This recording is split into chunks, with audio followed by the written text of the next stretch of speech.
Welcome back to the Real Estate Rat Pack Radio Show with Chris, Joe, and Rob.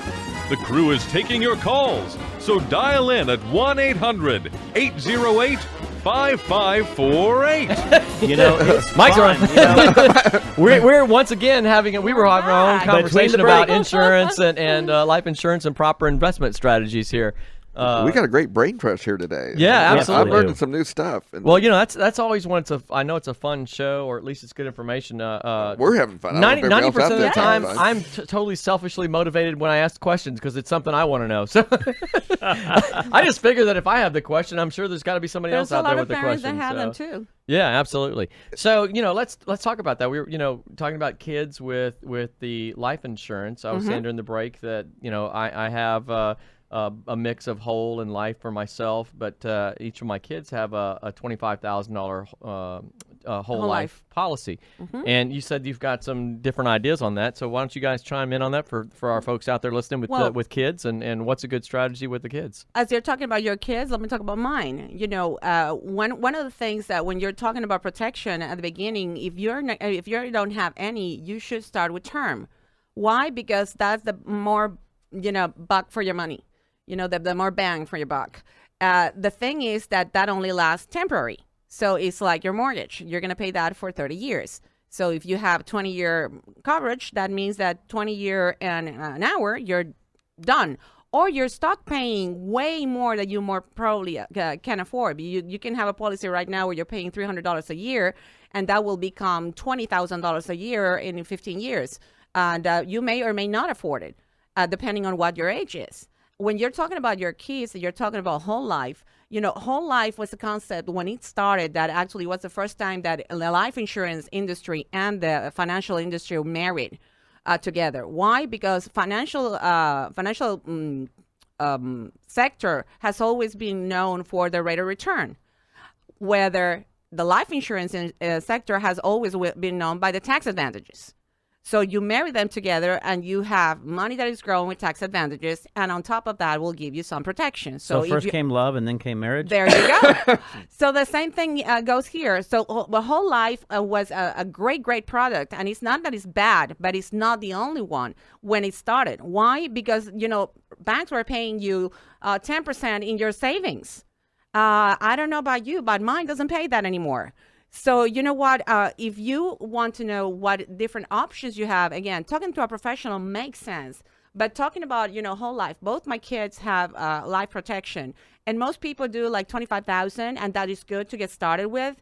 You know what? Both my kids have $250,000. And not because I'm planning to make any money, because if something happens to them, because they're beneficial to each other, but because I was thinking planning ahead for them. Right now, they're healthy. Right now, they're good. Right now, I can afford it. I don't know when they are in the age of marriage or whatever, if their health is going to be the same and they're going to be even insurable. So having the opportunity to do something for your kids that will be a legacy for them or for their kids is also a good idea.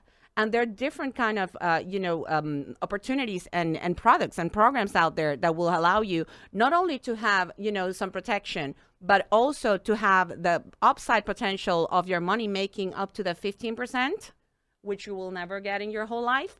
And but with a bottom line where the market goes kaboom, minus 50, and you're making maybe 1%. So it's kind of, more sexy than, the earnings tied into whatever savings account ratings you're getting. On top of that, you can stop paying them, which you cannot do with whole life.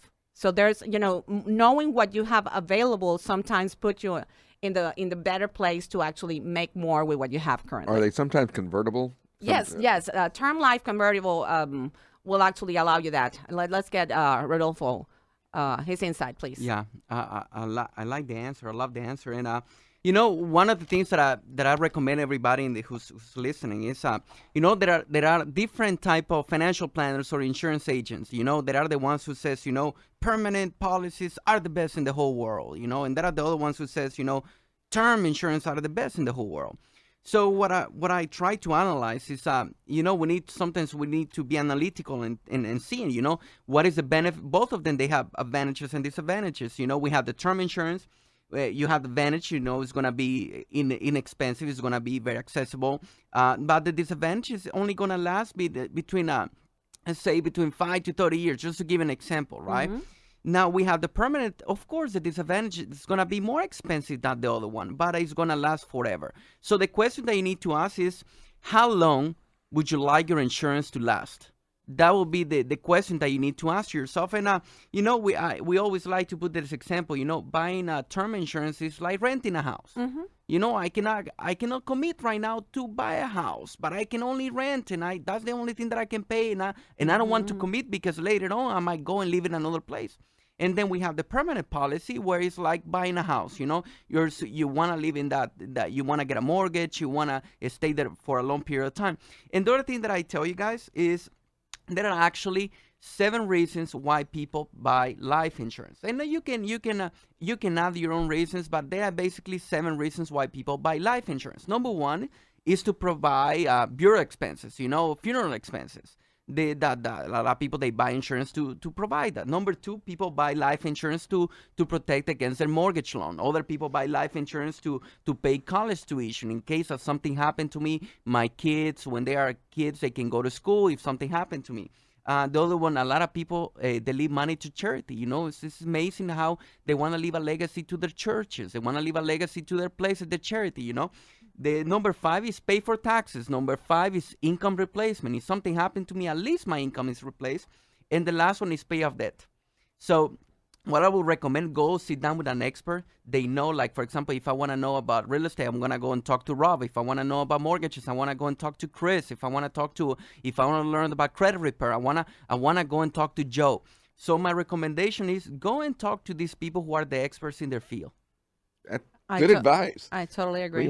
I always like that. And we're gonna send him that check for that. Yeah, I was just going to say, anytime somebody can work in a shameless plug, I'm a big fan. Yes, No, but what he said, though, is extremely right, though, because one of the things we tell everybody all the time is get with a professional, Yes. and we tell everybody, in fact, Rob and I talk about this a lot, is if you walk up with somebody and they say they can do everything, then they're a master of none, right? Yes, exactly. So, you want to get with people that are specific in their profession and that know that profession very well, because that way you're going to get the best advice within that fiefdom of their information. And if you share that and you get a lot of other individuals who have that same fiefdom of information within their own areas, you're that much better off. Yeah. Definitely. And one of the other things I always find out, especially with people buying the homes for the first time, they've never had assets, so they never had a will.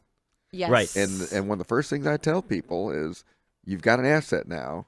Yes. What do you want to have happen to it if something happens to you? Yes. And I don't know if we have any stats on who doesn't have a will out there, but I bet the numbers are staggering. Scary. Absolutely, yeah. It's very important. We need to leave a legacy, to know what is going to happen. And we have all this. And I remember in California, we have all the state taxes. If we see the news, we see all these actors and actresses having to pay all this money because they didn't have a will. Can you believe that?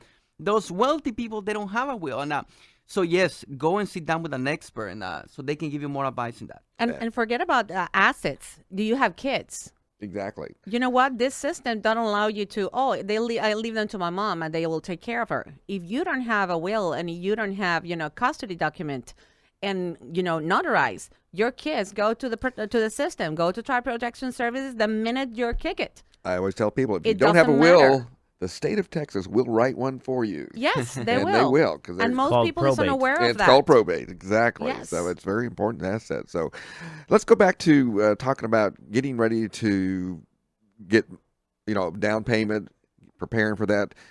Either one of you want to field this question. Someone walks in, they have very little money, but you know what? I want a house in 3 years. What are you going to tell them?